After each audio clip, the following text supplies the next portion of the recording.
Tomar café reduz a massa cinzenta do cérebro? Naruhodo. Bem-vindo ao Naruhodo, podcast para quem tem fome de aprender. Eu sou Ken Fujioka. Eu sou Altair de Souza. E hoje é dia de quê? Desapontando estudos. Altair, vamos para os recados da paróquia. Quais são? Número 1, vai no iTunes Store, dê 5 estrelas e faça o seu comentário. Isso aí. Número 2, indique um episódio do Naruhodo para alguém que nunca ouviu o Naruhodo ou mesmo nunca tenha ouvido um podcast. Vamos aumentar o tamanho de nossa podosfera. E número 3, Altair. O número 3 é sobre ajudar a manter o Naruhodo no ar, Altair. Isso aí. E para contribuir, basta usar o aplicativo PicPay e assinar o apoio mensal de R$15. São 2 Coca Zero, querido ouvinte. Uma para Altair e uma para mim. E como assinante, além da nossa gratidão, você terá 3 coisas. 1, você terá acesso ao grupo secreto no Telegram, ou seja, assinante pode conversar com a gente, com a comunidade de ouvintes assinantes. 2, você terá vantagens especiais. Por exemplo, assinante recebe os episódios no grupo secreto do Telegram antes de todo mundo. E 3, você receberá conteúdos exclusivos. Por exemplo, assinante recebe episódios que só são distribuídos no grupo secreto do Telegram. Então é isso. Baixe o aplicativo PicPay e assine o apoio mensal. Com o PicPay você ainda vai poder pagar boleto, transferir dinheiro entre amigos, recarregar celular, sacar o saldo em qualquer banco 24 horas sem taxa. E olha só, no primeiro mês de apoio ao Naruhodo, você ainda tem um cashback de R$15. Isso mesmo, você assina e recebe seus R$15 de volta. Tá? Agradecemos desde já e participem, por favor. É isso aí. Antes da pauta, mais um recado. Naruhodo está abrindo espaço para as mulheres podcasters, porque representatividade é importante também na podosfera. O destaque de hoje vai para o podcast Donas da Porra Toda, comandado pela Larissa Guerra e pela Marina Mels. Ouça o recado que elas deixaram para você, ouvinte do Naruhodo, e conheça o podcast Donas da Porra Toda. Olá, amigos do Naruhodo.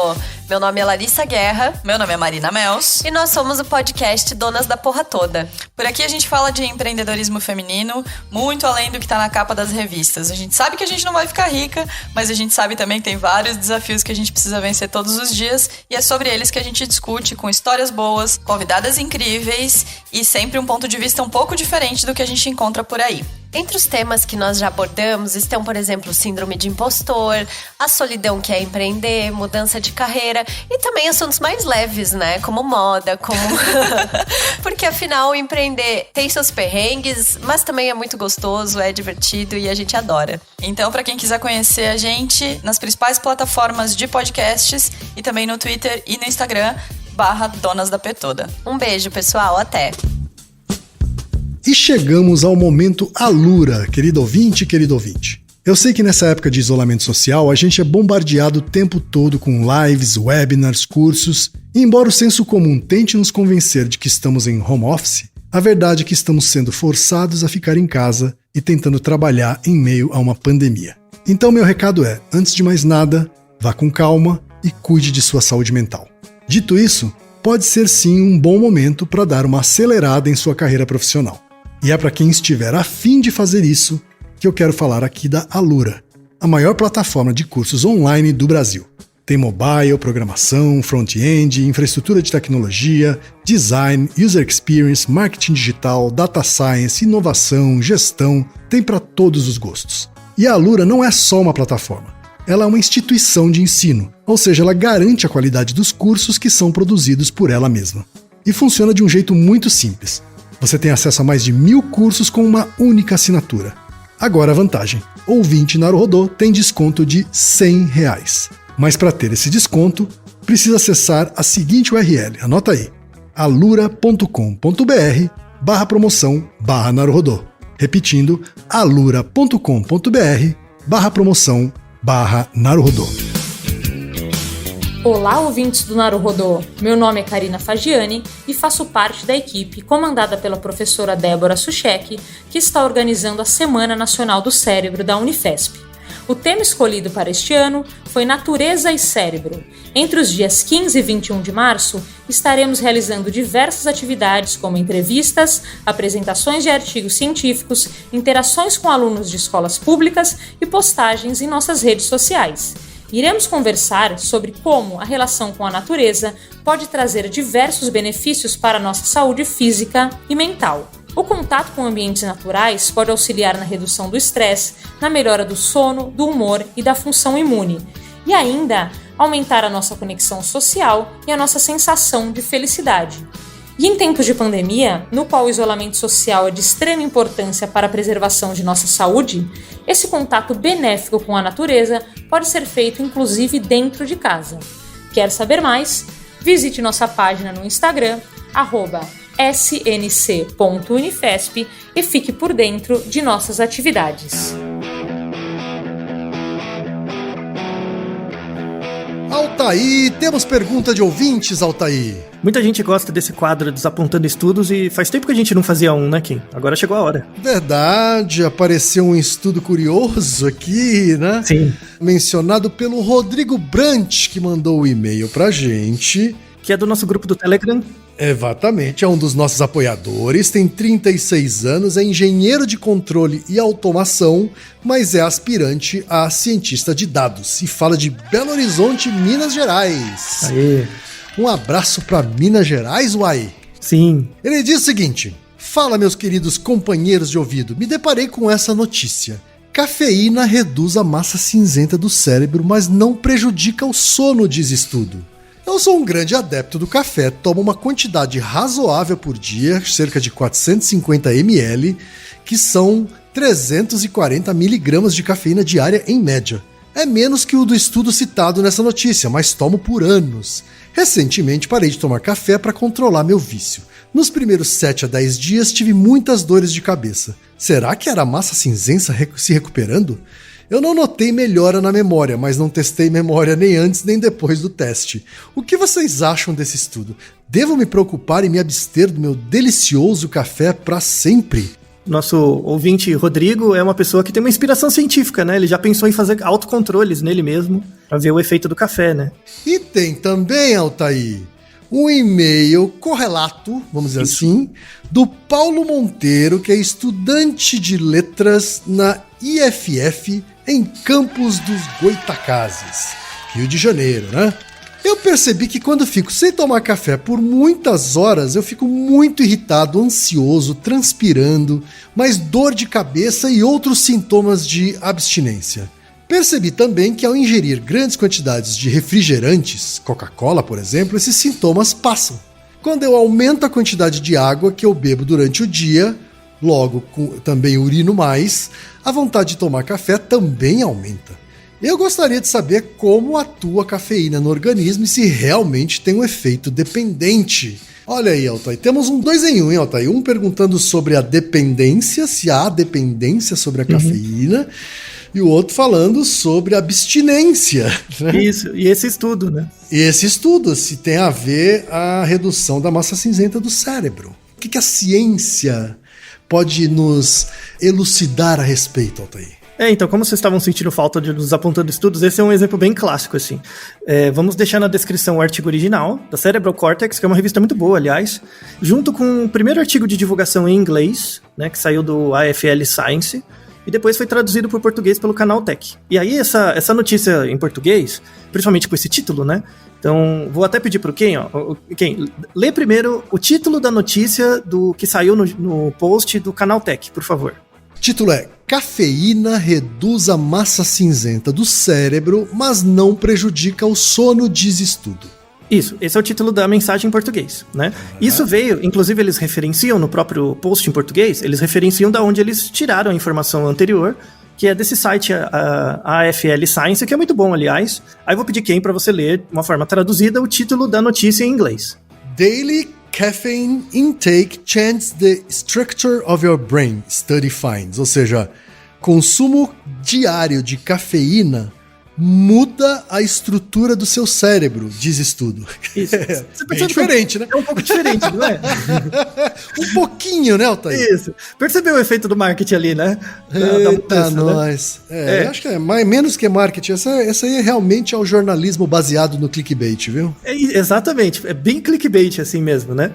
Esse episódio tem 3 partes. A primeira parte é mostrar a publicização mesmo da evidência. O artigo é bom, ele é muito legal, assim, a gente vai explicar várias coisas, inclusive da minha área de sono, tem bastante coisa a ver. Dá pra explicar de desenhos experimentais, é bem legal. Uma parte é falar sobre a publicização, outra parte é explicar o artigo em si, e outra tem uma curiosidade interessante que vocês podem levar para casa depois e fazer testes com você mesmo, com base na evidência trazida por esse artigo, que é bem legal, tá? Então o episódio tem essas 3 partes. No link em inglês, ele explica bem melhor o mecanismo, assim, de como funciona no artigo. Pelo menos a pessoa que escreveu o post do AFL Science leu o artigo minimamente, tá? Mas tem uma coisa que chama muita atenção nesse artigo em inglês. Vou até ler um pedacinho. Porque nesse artigo em inglês, ele entrevista a orientadora, né, que é a última autora do artigo, né? Certo. E ele coloca um quote, assim, ele coloca uma aspa, que a mulher falou diretamente, assim, a Caroline Reichert, né, que é da Universidade de Basel, né, na Suíça, onde foi feito o artigo, abre aspas. Nossos resultados não necessariamente significam que o consumo de café tem um impacto negativo no cérebro. Ponto. Já quebrou o clickbait, não é verdade? Né? Tanto é que esse post do AFL Science, ele não popularizou muito, assim, em inglês, sabe?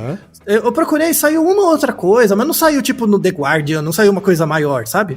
É um estudo interessante, mas, né? Mas quando saiu para português e foi traduzido o título diferente, viralizou muito, assim, no dia que saiu, né?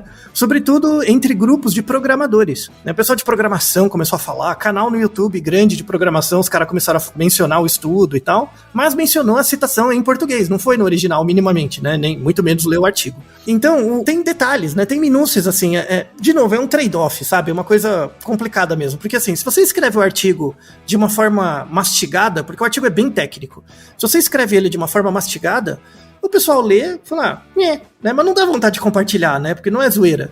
Aí quando você traduz e coloca esse título mais catchy, as pessoas têm mais vontade de viralizar, né?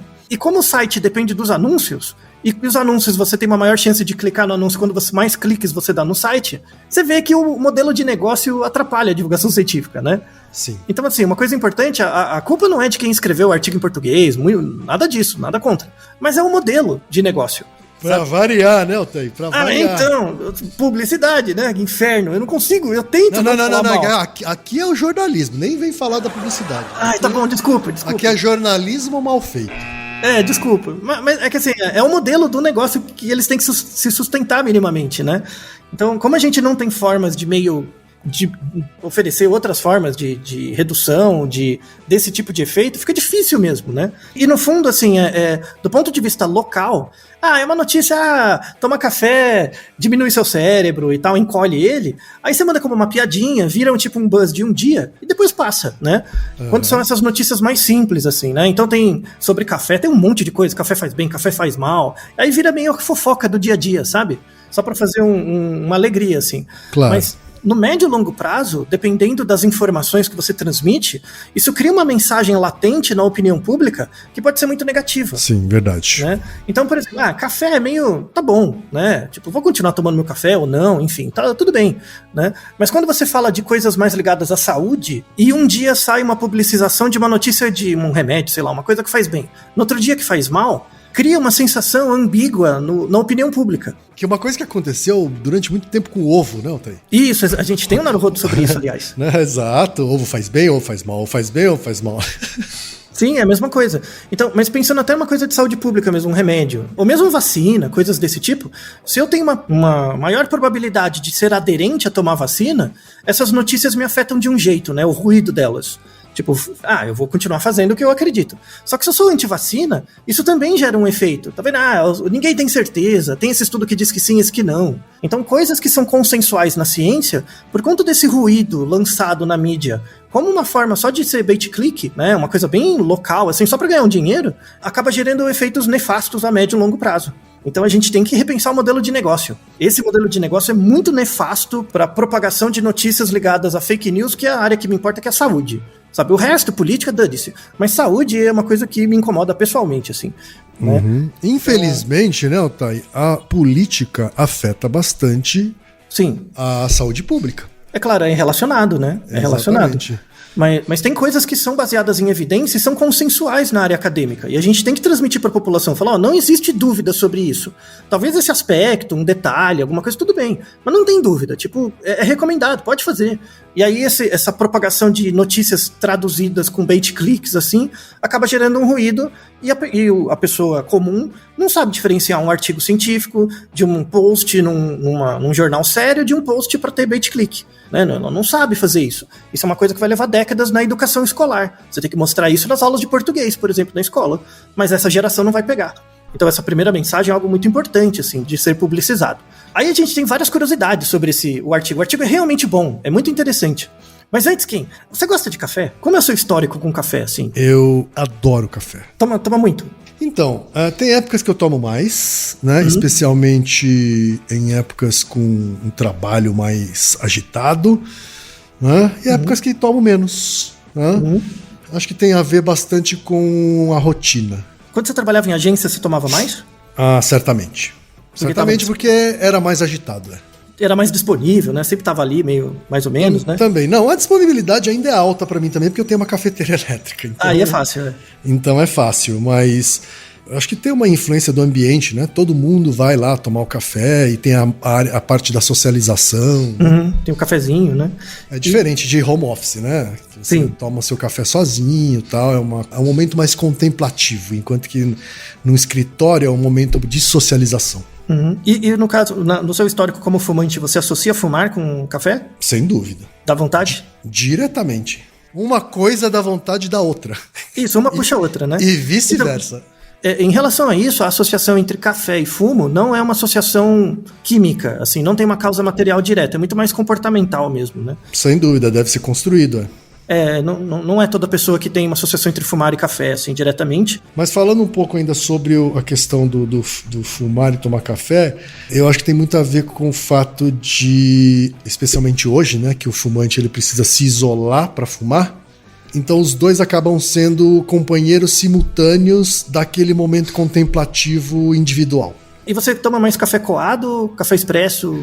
Eu tomo os dois tipos. Quando eu tenho paciência, quando eu tô com mais saco, eu moo o café na hora, faço filtragem, etc. E quando eu tô com pressa, eu boto uma cápsula na cafeteira elétrica e tomo. A cafeína tem várias curiosidades interessantes, assim. Ela é uma substância psicoativa porque ela atua em receptores no cérebro, né? Ela é a substância psicoativa largamente mais utilizada no mundo, em geral. E a história dela é bem interessante, assim, porque ela vem de vários tipos de planta. As principais, as plantas do café mesmo, né, que é a Coffea arábica e a Coffea canephora, são plantinhas que o café é uma bolinha assim dura, e para cada bolinha que você pega, mais ou menos 1,3% daquela bolinha, né, de café é a cafeína pura, assim. Então você tem que pegar várias, né? Então tem todo o processo de tratamento, assim, para você amplificar, né, a proporção de café. Mas a plantinha do café não é a única que tem cafeína, tem várias outras. A planta do cacau, por exemplo, que você usa para chocolate, tem um pouquinho, né? Que é a Teumbrana cacau. Folhas de chá também tem cafeína, né? E as sementes de cola, né? Então, a Coca-Cola, né, vem, assim, uma parte dela vem de uma semente, né, que faz parte da família das malváceas, né, o gênero cola, tem vários tipos de plantinha que tem a cafeína lá dentro. E qual que é a importância da cafeína para a plantinha, né? Porque a plantinha não toma café, ela produz a cafeína, né? A cafeína é considerada um pesticida natural. Então, quando vem um bichinho, uma lagarta, alguma coisa, um pulgão, comer a planta, a cafeína ela entra em contato, né? O organismo come isso faz muito mal para o sistema digestivo do bichinho, né? Do predador. Sobretudo nas folhas. Então, assim, quando a planta cresce, primeiro cresce a sementinha, aí vai crescendo folhas em volta, né? As folhas têm vários papéis, mas um deles é proteger a semente, né? Não deixar o bichinho comer a semente em si, porque aí a plantinha não reproduz, né? E aí existem uma concentração maior de cafeína quando a planta está nessa fase que só tem a sementinha, e depois, quando a planta vai crescendo e aparecem as folhas, uma parte da cafeína fica na sementinha e uma parte fica nas folhas, para servir como um tipo de pesticida. É muito interessante porque a cafeína, vamos deixar um artigo sensacional sobre isso, que eu achei fantástico, que a cafeína, em algumas plantas, a cafeína é muito concentrada no néctar da planta, né? Tá. Principalmente quando tem flores, né? Então tem o néctar. E qual que é o mecanismo por trás disso de ter cafeína no néctar? Abelhas e outros organismos polinizadores, eles têm uma predileção por néctares de plantas que têm cafeína. Então eles criam uma memória da onde tem as plantas com cafeína. Então aumenta a chance dele ir lá, pegar o néctar e polinizar. Então parece que abelhas, por exemplo, entendem as plantinhas como se fossem cafeterias. Falou, tem plantinhas que não tem café, essa aqui tem café, eu vou lá. Né? É o Starbucks das abelhas. Isso, é mais ou menos, né? Inclusive aumenta a capacidade de memorização dos locais onde tem essas plantas. É um artigo sensacional, 2013. A cafeína tem, pelo menos para as plantinhas, tem coisas muito interessantes para sobrevivência. Plantas de café ou plantas que têm muita cafeína aumentam a concentração de cafeína no solo, né? Então, se você tem uma planta de café, em torno da planta aumenta a concentração de cafeína. E isso também é um pesticida, inibe a presença de germinação de outras plantas de café. Então, tem uma plantinha de café, ela joga as sementes dela distantes por meio dos bichinhos, mas perto dela não pode aparecer nenhuma semente, nenhuma outra planta de café para não competir. Então é bem interessante, assim, você vê que a cafeína tem um papel na sobrevivência, na dinâmica das plantas muito, muito legal. E como isso veio para as pessoas, né? Mais ou menos 3.000 anos antes de Cristo, tem os primeiros relatos assim, do uso de cafeína em folhas pelos chineses. Né? A China começou ali a primeira publicização e daí a coisa foi crescente. Né? Então, a partir do consumo, as pessoas começaram a consumir bastante e faz parte do nosso dia a dia. E como que o café atua no nosso cérebro? Né? O mecanismo é o seguinte, você deve ter lembrado do seu colégio, né, que basicamente a base energética do nosso corpo é um tipo de molécula que chama ATP, né? Se você parar para lembrar, não sei se você lembra o nome do ATP, né? ATP é adenosina trifosfato, né? Então, 3 fósforos e a adenosina. Então, o ATP é produzido pelo nosso organismo em uma série de reações, o principal é o ciclo de Krebs lá, enfim. E aí, quando o ATP é quebrado, ele libera energia e ele libera subprodutos. Um desses subprodutos é uma substância que é a adenosina, tá? Guarde esse nome, né? Adenosina. A adenosina é um neurotransmissor. Então, imagina o seguinte, como se você fosse uma máquina, tá? Você está trabalhando, fazendo suas atividades diárias. E o seu corpo está produzindo ATP, né? Sim. O ATP gera energia. Aí o ATP é quebrado. Quando ele quebra, ele vai separando, né? Ele separa a adenosina e com os outros componentes. Então, é como se eu comesse algo que me dá energia, só que isso tem coprodutos. Um desses coprodutos é a adenosina, tá? Certo. Então, a adenosina é meio que um sinal do seu corpo do quanto de energia você está gastando. É como se fosse um relatório, sabe? Quanto mais energia você gasta, mais adenosina você tem. Então, quanto mais ATP você usa, mais adenosina disponível no seu corpo você tem, porque ele é quebrado a partir do ATP. Perfeito. Tudo bem? Okay. Tá? O que essa adenosina faz? Essa adenosina vai para o cérebro, né? E você tem receptores específicos no cérebro para a adenosina. Então, imagina, estou trabalhando, fazendo minhas atividades do dia, eu vou gerando mais adenosina, a adenosina vai indo para o cérebro e vai ocupando receptores. Quanto mais receptores ocupados por adenosina o seu cérebro tem, isso é uma indicação para o cérebro de que você está gastando cada vez mais energia. Tudo bem? Porque o cérebro não sabe quanto ATP você está gastando. Ele não vê isso. Mas ele sabe quanto de adenosina tem nos receptores dele. Certo. Está ocupado, né? Assim, quanto está ocupado ali com adenosina. Isso. Quanto mais adenosina ocupa os receptores do cérebro, maior indiretamente é a indicação para o cérebro de que você está gastando muita energia. Como que isso aparece comportamentalmente? Energia em qualquer sentido, assim. Qualquer sentido. Seja trabalho mental, seja esforço físico. Tudo. Qualquer atividade. E qual o sinal comportamental disso? Você fica cansado. Então, quanto mais adenosina ocupando os receptores do seu cérebro você tem, mais cansado você fica. Isso leva ao quê? Sono. Você vai ficando com sono. Né? Tá bom. Então imagina você no seu dia a dia, você tá em casa, ou no escritório, ou no seu home office, enfim, acorda de manhã, começa a fazer suas atividades, no meio do dia, assim, depois do almoço, não dá aquele sono? Sim. Você começa a ficar cansado. E o que acontece? Você está trabalhando durante o dia, está gastando ATP, o ATP está sendo quebrado, está gerando adenosina, a adenosina está indo para o seu cérebro, está ocupando espaço, o cérebro está falando, está cansado. E aí o que ele vai induzir de comportamento? Sono. Porque uma coisa que acontece também bastante é logo depois de comer, né, Altair? Isso também. O processo digestivo, né, também... Isso. Também vai gastar energia e também vai provocar esse mesmo fenômeno? Exatamente. Então, quando você come, o processo digestório vai gastando ATP, a adenosina vai subindo pro cérebro, vai cansando também. E aí a gente, pelo senso comum, acaba tentando usar o café como um antídoto a isso. Então, por quê? Por quê?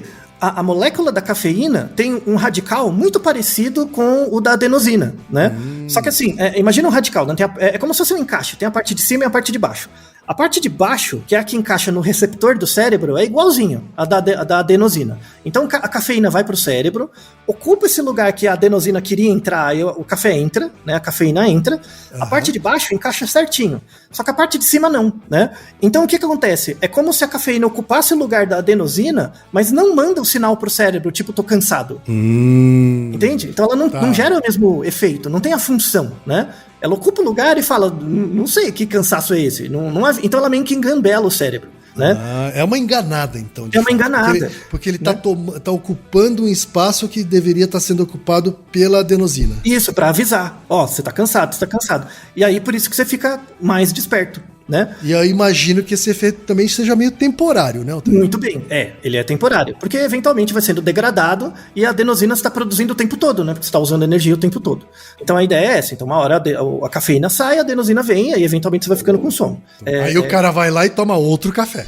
E aí começa, já viu, né? Então, o vício na substância existe, porque ele ocupa o receptor mesmo, né? Certo. Só que esse vício, ele tem um componente comportamental muito forte. Porque pensa só, eu tomo café, a cafeína ocupa o receptor da adenosina, então não avisa pro meu cérebro que eu tô cansado. Aí eu fico desperto, né? E aí eu começo a fazer minhas atividades. Aí vai sendo depletado, vai vindo mais adenosina, eu tomo mais. Uma parte do vício é, de fato, o receptor. Mas uma parte do vício é a minha memória do tempo que eu passo em atividade, do tempo que eu passo não cansado, né? Então, uma das razões do vício do café, assim, do vício leve em café, não é porque o café vicia, é porque o uso do café evita os momentos em que eu me sinto cansado, sabe? Então, uma parte do vício não é que o café me dá coisas, é que o café me tira a possibilidade de sentir cansaço, entende? Isso lembra muito vício em outras drogas mais fortes, como cocaína, por exemplo. O cara, quando tá muito viciado em cocaína, ele não tem vício no barato da cocaína. Ele, na verdade, usa a cocaína para evitar a bad trip de não usar, né? Quando tá muito disfuncional. Quando ele já tá viciado, né? Bem viciado, isso. Num primeiro momento, ele tá em busca dessa euforia. Exato. Mas depois, quando é vício mesmo, por isso você vê o cara sofrendo, né? E o cara não consegue parar, né? No crack, alguma coisa assim, ele não consegue parar. Agora, o café, ele então não tem um poder estimulante? Ele tem um poder estimulante comportamental. Mas quimicamente não. Quimicamente o que ele faz é impedir a sensação de cansaço que a captação da adenosina provoca. Bem. Isso. Então não é que ele te estimula, é que ele reduz o seu cansaço. Uhum. Então é um mecanismo um pouquinho mais inerte, sabe? Certo. A cafeína atua em outros receptores também. Inclusive tem questões fundamentais para a humanidade que a cafeína gera, que a gente não tem resposta ainda, vai aparecer em outro episódio, mas eu vou fazer um spoiler, porque eu tenho que esperar sair os artigos, que é, por exemplo, por que gente toma café e tem vontade de fazer cocô depois, né? Isso vale para cigarro. Tem gente que acontece com cigarro. Não tem resposta. A gente não sabe o mecanismo ainda. É uma das grandes questões da humanidade, está em aberto. Quais as grandes questões da humanidade está aberto? Cura do câncer, transhumanismo e que mais? O efeito da cafeína em fazer cocô. Na verdade, é uma grande questão da humanidade, só afeta gerações, bilhões de pessoas sofrem com isso, a gente não sabe. Porque tem que entender melhor os mecanismos da ação da cafeína em outros receptores. Tá? Então, vamos aguardar outro episódio para isso. Você já ouviu falar que, não sei, o povo da programação às vezes tem essas receitas mágicas, né, para melhorar a performance e tal. Uma delas é sono polifásico, né, que a gente já tem um episódio mostrando que isso aí só faz mal, não serve para nada. Isso. Tá? Mas tem uma coisa que pipoca entre programadores, e não sei se você já ouviu falar, que é chamado de Power Nap. Já ouvi falar também. Power Nap, né? A soneca poderosa tal, né? Uhum. No episódio sobre sono polifásico, a gente comentou isso, né? Que assim, o ideal é você dormir a maior parte do tempo à noite, período grande à noite, mas se você tirar uma sonequinha depois do almoço, alguma coisa assim, é legal. Essa sonequinha tem que ter no máximo meia hora. Tá? Isso, aquela sonequinha curta mesmo, né? Curta mesmo, pra não virar um ciclo inteiro de sono, senão você começa a ter inércia do sono. Começa a puxar a noite pro dia, assim, fica todo desregulado o seu ritmo circadiano. Então é muito ruim. Tá, mas uma sonequinha, só aquela olhadinha só. Só encostar o olho, né? Uhum. E as pessoas colocam isso como mito, mas vamos deixar artigos na descrição, que é verdade mesmo. Você tomar café antes dessa sonequinha, melhora o efeito dela. A sonequinha, o efeito revigorante da sonequinha melhora, né? Parece uma coisa completamente bizarra, né? Como é que você vai tomar um cafezinho pra dormir, né? Uhum. Então, mas aí tem a ver com o mecanismo que eu expliquei antes, porque, ó, veja só, entre você tomar café e a cafeína chegar no seu cérebro, dá mais ou menos 20 minutos, tá? Entre 20 e 30 minutos. Então o que você faz?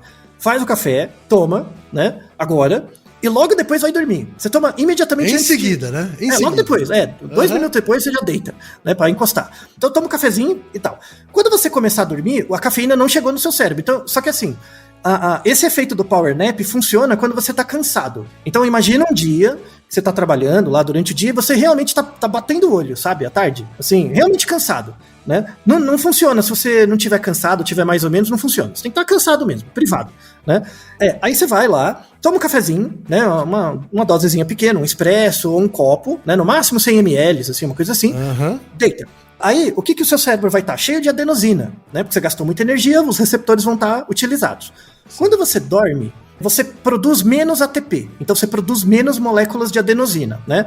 Aí o seu cérebro tem um mecanismo de colocar enzimas nos receptores da adenosina para poder quebrar ela e tirar ela, né? Por isso que o sono é reparador. Quando você dorme, você produz menos adenosina do que o seu dia, né? A média do dia. E aí dá tempo do cérebro ir limpando, né? Tirando os receptores ali, limpando eles, né? Então, quando você dorme, o seu cérebro vai começar a tirar a adenosina que tá ali, e aí a cafeína vai começar a fazer efeito e vai ocupar o receptor, né? Então, ela não vai deixar mais adenosina entrar, né? Então imagina, eu tô limpando o cérebro e ao mesmo tempo entra a cafeína para não deixar mais adenosina entrar. Então isso amplifica a capacidade de limpeza do cérebro da adenosina. Quando você acordar depois de 20 minutos, você vai acordar muito mais desperto, porque vai ter menos adenosina ainda no seu cérebro, porque uma parte vai estar ocupada pela cafeína. Sim. Não é legal? Muito. Baita mecanismo bacana, não é? Que coisa interessante, né? Então Só que vamos lá, repetindo a fórmula. Você tá cansado naquele dia de trabalho. Isso, meio do dia, 2 da tarde. Lá pela tardezinha, você prepara o seu café, toma aquele seu cafezinho e vai dorme. Imediatamente dormir. Isso, logo depois. Bota o despertador para meia hora. Isso. Né? E aí o seu cérebro tá cansado, então tem muita adenosina. O seu cérebro vai começar a limpar e o processo de sono acelera isso, né, essa limpeza. Sim. E aí, o que acontece? Eu limpo um receptor, vai querer outra adenosina entrar, né? E aí o que acontece? A cafeína vem e ocupa, não deixa entrar, né? Esse processo todo leva uns 20 minutos. Então, quando você acorda, você vai estar com muitos receptores ocupados pela cafeína. Logo, você vai acordar mais desperto, mais ligado, mais no veneno. Já, né? Muito bom. Olha só, né? Então é tomar café pra ficar esperto, né? Isso, só no sono da tarde, tá? À noite é outra história. Ou melhor ainda, assim, dormir pra ficar esperto. Isso, pra dar uma ligadinha. Todas as empresas tinham que ter esse lugar. A siesta é uma coisa que antropologicamente é super válida, tem N evidências, e as empresas ficam tirando, sabe? Por produtividade, que essa produtividade burra, né? Eu já mencionei em outro episódio aqui, né, que eu cheguei a trabalhar perto de um restaurante de quilo, desses quilões assim, que em um andar eram as mesas, né? Naquela velha época em que a gente podia aglomerar para almoçar, em um andar eram as mesas e no outro andar era um redário. Claro. Um monte de rede para as pessoas darem seu cochilo. Isso, tirar a pestana. Tá certo. Tinha que ter assim mesmo, tinha que ser assim. É fácil, tem N evidências de produtividade. Mas enfim, agora a parte mais final do episódio, a gente vai falar do artigo em si, tá? Desse artigo da Cerebral Cortex, publicado agora em 2021. Ele é muito interessante, assim, eu vou deixar na descrição, tem umas questões técnicas, mas ele é muito interessante. Primeira coisa, o artigo, ele tem um tamanho de amostra de só 20 pessoas, tá? Mas isso é justificado por quê? É um desenho experimental ok, só que essas 20 pessoas se submeteram a um protocolo de pesquisa muito rígido, assim. Então você não consegue fazer isso com muita gente. As pessoas tinham entre 18 e 35 anos, IMC normal, e elas tinham um consumo cotidiano, assim, entre 300 e 600 miligramas por dia de cafeína, tá? Só pra dar uma ideia do que é isso, assim, se você consome 400 miligramas de cafeína por dia, isso dá mais ou menos 2 latinhas de energético, que varia um pouco de energético para energético, mas em média, 10 latas de refrigerante, é bastante. Bastante. Tá? Ou 8 copos de café coado, tá? É bastante café, tá? Então essas pessoas que faziam parte dessa amostra eram bebedores de café mesmo, assim, consumiam café o dia inteiro. Então elas foram escolhidas por isso, eram consumidores de café com frequência, e aí elas fizeram o seguinte, era um protocolo de 10 dias. Nos primeiros 9 dias, a pessoa não era para ela tomar café, ela recebia uma quantidade padronizada de café, tá? Então nos primeiros 9 dias, elas tomavam 3 doses de 150 miligramas. Elas tomavam 450 miligramas por dia, que o experimentador dava, tá? Então ela padronizou o consumo de café para todo mundo durante 9 dias, E aí eles fizeram o seguinte, tem um período, né? Então 9 dias você toma lá 450 miligramas de café por dia, depois mais 9 dias você vai tomar placebo, tá? Você vai tomar uma pílula de placebo. Então ela tomava uma pílula de cafeína, né? 3 pílulas de cafeína por dia, e depois, durante 9 dias, depois 9 dias ela tomava uma pílula de farinha, tá? Pra ver o efeito comportamental, né? Tudo bem? Sim. Tá? Aí no 10º dia, que seria o último dia, ela foi para um laboratório, ela passou o dia inteiro lá. Ela dormiu no laboratório, uma polissonografia, né? Pra avaliar o sono. Passou a noite. Aí nas 12 horas seguintes, ela continuou no laboratório, tendo o seu suor, foi tirado amostras de suor, porque é uma boa medição direta da cafeína, no suor, a cada 2 horas. Então foi feita a curva, né, da quantidade de cafeína no sangue, a cada 12 horas. Foi aplicado um teste de qualidade de sono, que é o Pittsburgh, nas pessoas, para monitorar a qualidade de sono. E foi aplicado um teste de memória de trabalho, né, um teste de memória, tá? A ideia era comparar você no período que você estava tomando café com o período que você não estava tomando, né? Então eu tenho a mesma pessoa em 2 momentos. A mesma pessoa, no período que ela tomava cafeína, avaliei a qualidade do seu sono, avaliei sua memória de trabalho e avaliei sua qualidade percebida de sono, né? Depois você ficou um período sem tomar café, com placebo, e eu avaliei a mesma coisa. Polissonografia, memória de trabalho e o suor, né? E nesses 2 momentos também foi feita uma ressonância magnética. Então, era avaliada as áreas do seu cérebro, a espessura cortical de várias áreas do seu cérebro. Tá? Teste caro, então, né? Muito caro, por isso que só dá pra fazer com 20 pessoas, certo, né? Mas aí tem um pulo do gato experimental, que é assim, como é um teste muito caro, que eu tô fazendo em poucas pessoas, eu tenho que ter um controle experimental muito grande, né? Porque eu vou ver poucas pessoas muitas vezes, eu tenho que ter um controle experimental muito grande, e é esperado que eu encontre um tamanho de efeito da diferença muito grande, tá? É esperado, nesses estudos laboratoriais, eu tenho que encontrar um tamanho de efeito das médias ali, grande o suficiente, por quê? Porque como o estudo é muito experimental, ele é pouco naturalístico, certo? É igual, por exemplo, quando você faz avaliação de produto, por exemplo, e você faz um grupo focal, né? Sim. E aí você seleciona muito bem as pessoas do target, assim, do grupo focal. Ali, como todo mundo é consumidor, assim, heavy user do negócio lá, é esperado que você encontre muita diferença ali. Porque você tem um público ali relativamente homogêneo. Isso. Né? E um contexto pouco natural, né? Isso. Aí é esperado que você encontre, com certeza, o efeito que você está procurando. Né? O objetivo é esse, encontrar esse efeito, descrever ele. Só que tem isso também, né, Altair? Assim, embora o N seja pequeno, né, ou seja, o número amostral, a frequência de encontros é maior também. Isso, né? Exato. Não, esse é um paradigma de pesquisa, a gente chama de paradigma longitudinal. Ou eu vejo poucas pessoas muitas vezes, ou eu vejo muitas pessoas poucas vezes, que é o estudo amostral, né? Exato. Então eu vou fazer um estudo epidemiológico, pegar lá, 10 mil pessoas tomam remédio, 10 mil não tomam. Eu tô vendo muita gente uma vez só. Um outro tipo de delineamento que tem o mesmo poder é pegar poucas pessoas e ver muito tempo. Então, o povo da medicina, por exemplo, é muito acostumado em fazer estudo transversal, né? E quando faz longitudinal, faz poucas medidas. Agora, compara isso com o trabalho de um antropólogo, que passa lá 10 anos numa tribo, estudando. É pouco N, mas é muita observação, tem o mesmo peso de evidência. Isso é muito importante. Então, esse artigo é um artigo longitudinal, assim, ele fez bastante controle, é muito usado em análise com células, análise com rato, em geral é poucos elementos, muito tempo, tá? O que acontece aí, nesses estudos experimentais, é que é esperado, você tem que encontrar um tamanho de efeito grande. Então, por exemplo, se eu pego você, dou cafeína, avalio lá a memória de trabalho, o seu cérebro e o seu sono. Depois eu não te dou cafeína, dou placebo, avalio a memória de trabalho, o sono e o seu cérebro. Como eu estou usando uma amostra pequena, homogênea, é esperado que eu tenha muita diferença. Aí isso é chamado pesquisa translacional. Quando eu pego uma amostra laboratorial e acho muita diferença entre as médias, quando eu vou diluindo esse efeito, ou seja, quando eu faço um desenho experimental que aproxima da população, né, esse efeito vai diluindo também, né, porque você vai aumentando a variabilidade das pessoas que pertencem ao grupo, certo? Vai diluindo. Até quando chega na população, o efeito da média vai ser menor, mas eu espero que eu ainda tenha algum efeito, tudo bem? É por isso, por exemplo, quando indústria farmacêutica, você começa o teste com célula. Quando você faz o teste do remédio na célula, você tem que dar um efeito gigantesco. Tem que dar, 10, 20 vezes mais a média num grupo do que no outro, né? Porque depois você sai da célula pro rato. O efeito diminui porque a variabilidade do rato aumenta. Depois você vai pro ensaio clínico na pessoa. Diminui mais o efeito, porque aumenta a variabilidade, né?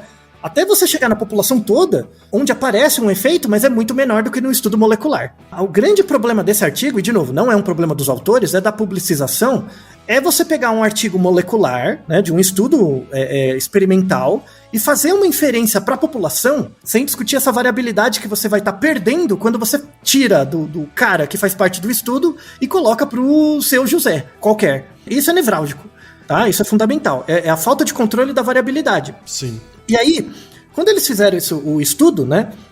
Quando eu estava lendo o artigo, eu esperava encontrar uma diferença no volume, por exemplo, das áreas cerebrais, né? Pela ressonância.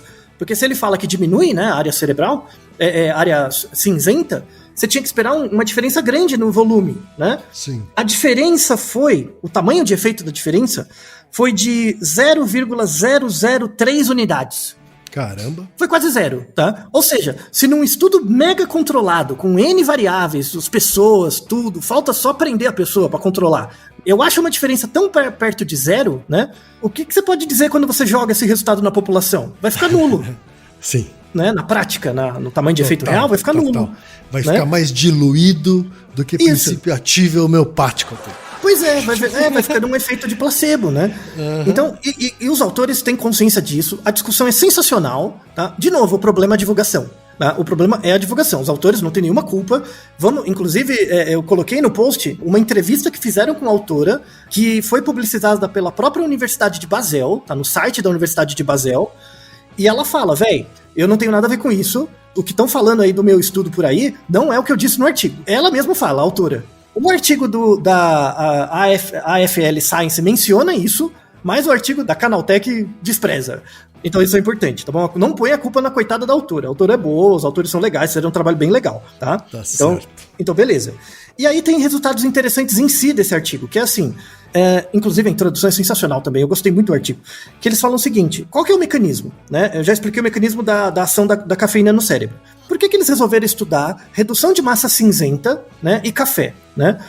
Não é pelo café, ela era pela fragmentação do sono.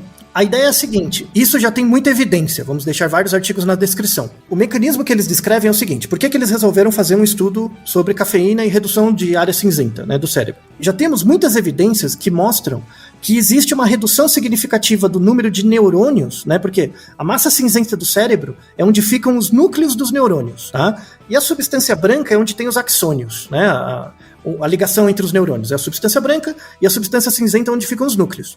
Se você mata o núcleo, você mata o neurônio, tá? Então, quando você tem uma redução de substância cinzenta, isso mostra uma redução do número de neurônios, a rigor, né? Já tem várias evidências mostrando que fragmentação de sono, ou seja, se dormir mal, dormir em períodos quebrados ou ser muito privado de sono, reduz massa cinzenta, tá? Isso já é mostrado em muitas situações.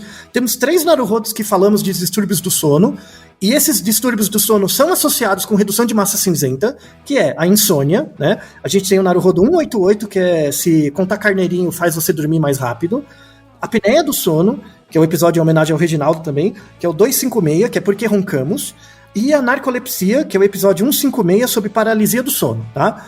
Esses distúrbios do sono, se você não tratar a longo prazo, promove redução de massa cinzenta, e isso pode estar relacionado com várias questões, além da qualidade de vida, Alzheimer e por aí vai, tá? E aí qual era a hipótese dos autores? Falou, ter um sono com problemas, né, por qualquer razão, diminui a massa cinzenta do cérebro, e o café deixa você mais desperto, é esperado que o café afete a qualidade do seu sono, logo, indiretamente, gere a redução de massa cinzenta. Então, não é que o café diminui a massa cinzenta, é a fragmentação do sono.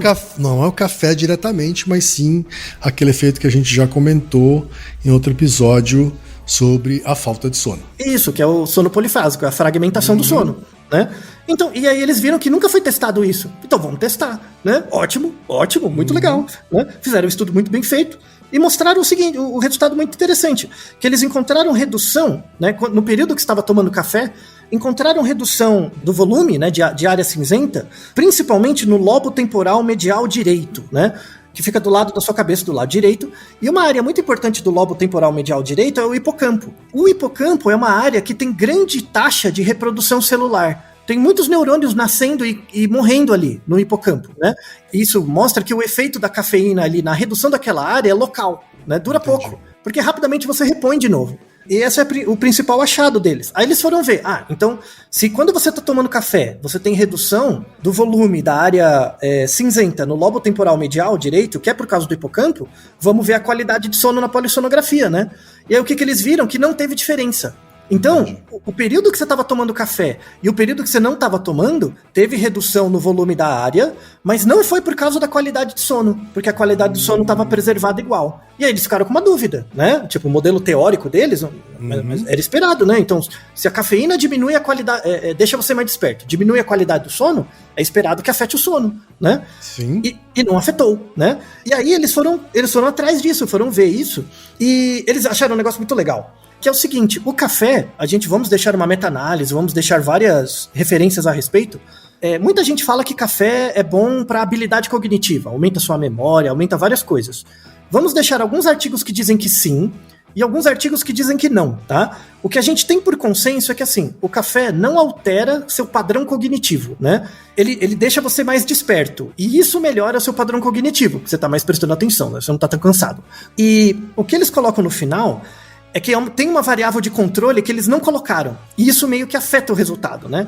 Que é a quantidade de líquido que a pessoa toma. A diurese. Quanto xixi a pessoa faz. Isso tem a ver com o nosso ouvinte. Eu fico com vontade de fazer xixi quando eu tomo muita água, eu fico com vontade de tomar café. O café, ele tem uma ação no seu intestino que faz com que você faça mais xixi mesmo. Ele é um pouco mais diurético, né?